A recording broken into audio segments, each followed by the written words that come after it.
दोस्तों, क्या हुआ जब 4 कंपनियों का करोड़पति मालिक अपने ही ऑफिस के सामने गार्ड बनकर खड़ा हो गया। लेकिन उसी के ऑफिस में काम करने वाले लोगों ने उसके साथ इतना बुरा बर्ताव किया जिसकी उसने तो क्या शायद किसी ने भी कल्पना नहीं की थी। लेकिन जब उसका सच सामने आया तो फिर ऐसा हुआ जिससे सबके होश उड़ गए। ऑफिस के बाहर एक से बढ़कर एक महंगी गाड़ियों की कतारें लगी थीं। मर्सिडीज, BMW, HD जैसे कोई बड़ी शोभा यात्रा निकली हो। वजह थी शहर की सबसे बड़ी टेक कंपनी वेदांत एंटरप्राइजेज में आज सीनियर मैनेजमेंट पोस्ट के लिए होने वाला इंटरव्यू। वो पोस्ट बेहद खास थी। महीने की सैलरी 5 लाख और कंपनी के संस्थापक की टीम में काम करने का मौका। इसलिए हर कोई अपने सबसे चमकदार कपड़े पहनकर, बेशकीमती घड़ियां पहनकर और चेहरे पर आत्मविश्वास चिपका कर आया था। इन्हीं लोगों की भीड़ से थोड़ी दूर ऑफिस के गेट के पास एक सीधा साधा लड़का खड़ा था। नीली शर्ट, साधारण पट, हल्के बिखरे बाल और चेहरे पर एक अजीब सी शांति। वो किसी से बात नहीं कर रहा था, बस आते जाते लोगों को गौर से देख रहा था। लोगों ने उस पर ध्यान नहीं दिया और जिनकी नजर पड़ी भी उन्होंने उसे या तो गार्ड समझा या कोई चपरासी। कुछ ने तो बिना सोचे समझे उस पर आदेश भी झाड़ दिए। भाई, पानी मिलेगा क्या? ओए, मेरी गाड़ी पर नजर रखना जरा, गेट अच्छे से खोलना, आज बड़े लोग आने वाले हैं। वो लड़का बस हल्की मुस्कान के साथ सबकी बात सुनता रहा। ना विरोध, ना कोई सवाल, जैसे उसे सब पहले से पता हो। तभी एक चमचमाती सफेद गाड़ी आकर गेट पर रुकी। ड्राइवर ने दरवाजा खोला और उसमें से निकली एक लड़की। लंबे सीधे बाल, आंखों पर काला चश्मा, तेज चाल और ऊंची एड़ी की आवाज से पूरा फर्श गूंज उठा। हाथ में महंगा मोबाइल, पहनावे में घमंड और चाल में मानो पूरी दुनिया झुकी हो। वो थी मेहिका। उसकी चाल इतनी तेज थी कि गेट के पास खड़े लड़के वेदांत से हल्का टकरा गई। उसने बिना देखे कहा, अंधा है क्या, दिखाई नहीं देता? कोई सामने से आ रहा है या नहीं? सामने से हट, मुझे देर हो रही है, इंटरव्यू के लिए आई हूं। ऐसे खड़े खड़े मत देख सबको। पीछे खड़े कुछ उम्मीदवार हंस पड़े। एक लड़का बोला, अरे भाई, VIP को रास्ता तो दो, कम से कम अपना काम तो ठीक से कर लो। हंसी गूंजती रही, लेकिन वेदांत कुछ नहीं बोला, बस सिर झुकाकर एक कोने में चला गया। भीतर रजिस्ट्रेशन शुरू हो चुका था। एक एक करके उम्मीदवारों को बुलाया जा रहा था। मेहिका सबसे पहले पहुंच चुकी थी। उसने अपना नाम कुछ ऐसे बताया मानो उसी का सिलेक्शन होना तय हो।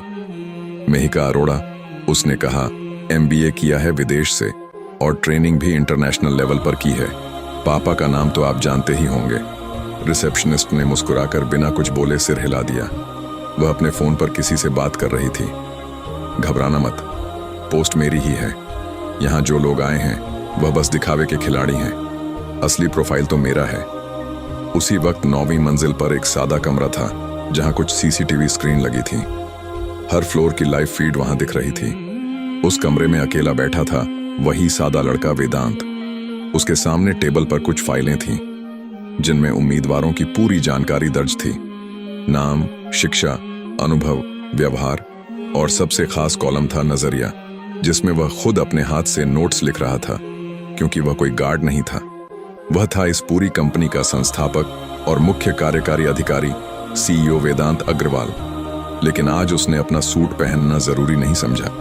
वह जानना चाहता था कि लोग बिना किसी पहचान जाने दूसरों से कैसे पेश आते हैं। एक एक कर उम्मीदवार इंटरव्यू के लिए भीतर जा रहे थे। वहां 3 सदस्य पैनल बैठा था। मानव संसाधन प्रमुख, संचालन विभाग के वरिष्ठ अधिकारी और वेदांत का करीबी एक पर्यवेक्षक। हर उम्मीदवार कुछ न कुछ झूठ बोल रहा था। किसी ने अपने परिचय में बढ़ा चढ़ाकर बातें की, किसी ने ऐसे नाम गिनवाए जो असल में सिर्फ दिखावे के थे। तभी नाम पुकारा गया, मेहिका अरोड़ा।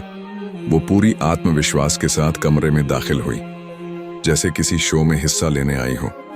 कुर्सी पर बैठते ही बोली, मुझे लगता है कि आप मेरी योग्यता देख चुके होंगे, अब बस औपचारिक बात करनी है।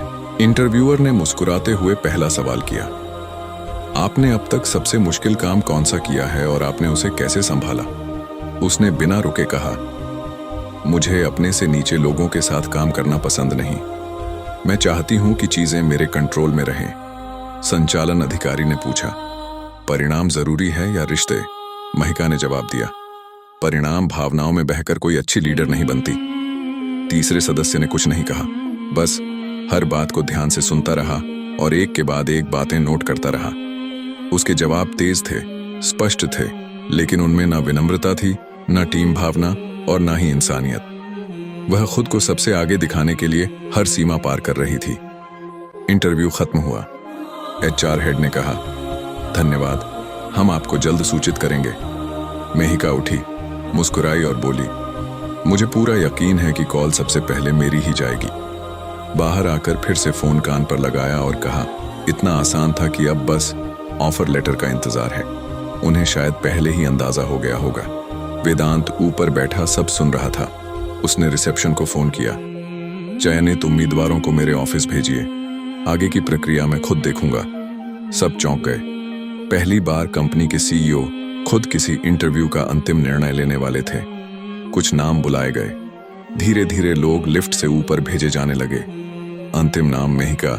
उसने आईना देखा, बाल ठीक किए और खुद से कहा, अब असली गेम शुरू होता है। लिफ्ट में खड़ी थी, लेकिन इस बार उसकी चाल में थोड़ा संकोच था। शायद मन में कुछ हलचल थी जो पहली बार हो रही थी।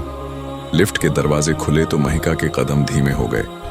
सामने वह दरवाजा था जिस पर सुनहरे अक्षरों में लिखा था, वेदांत अग्रवाल, मुख्य कार्यकारी अधिकारी। उसे यकीन नहीं हो रहा था कि अब वह उस शख्स से मिलने जा रही है जिसके हाथ में इस बड़ी कंपनी की सारी चाबी है। अब तक वह सिर्फ यह सोचती आई थी कि उसे यह पोस्ट मिलना तय है, लेकिन अब उसका दिल पहली बार तेज धड़क रहा था।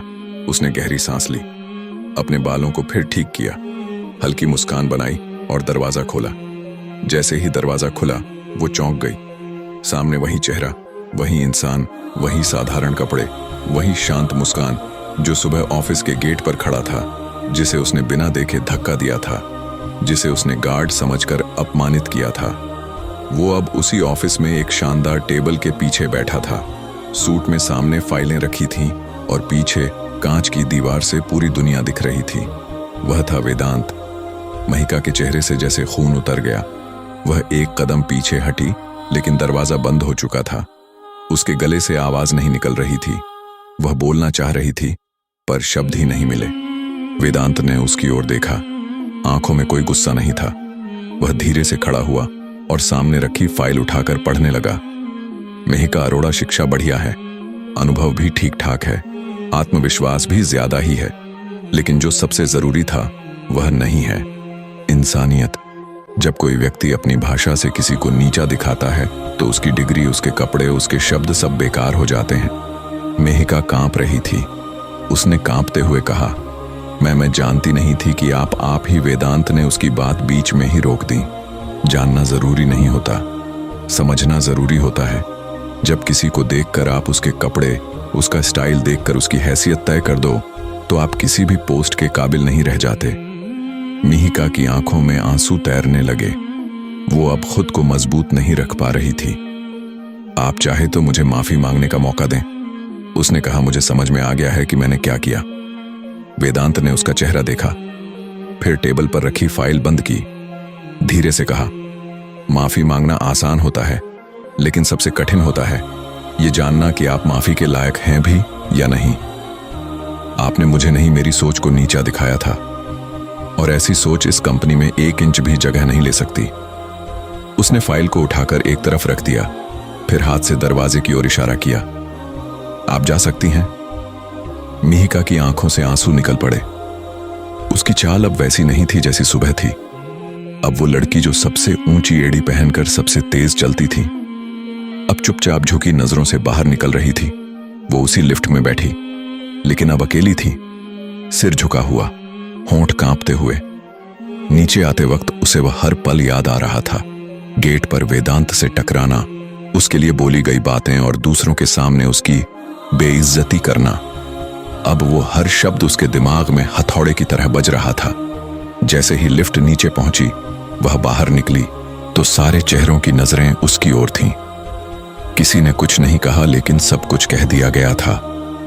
वो बिना किसी से आंख मिलाए बाहर निकल गई। उसी वक्त ऑफिस के बाहर लगी बड़ी डिजिटल स्क्रीन पर लिखा था, वेदांत एंटरप्राइजेज, हम योग्यता से पहले विचार देखते हैं। और उसी के नीचे एक पंक्ति थी, कभी किसी की सादगी को उसकी औकात मत समझो, क्योंकि कई बार जो सबसे सादा होता है वही सबसे बड़ा होता है। कहानी यहीं खत्म नहीं हुई, लेकिन बदला पूरा हो चुका था।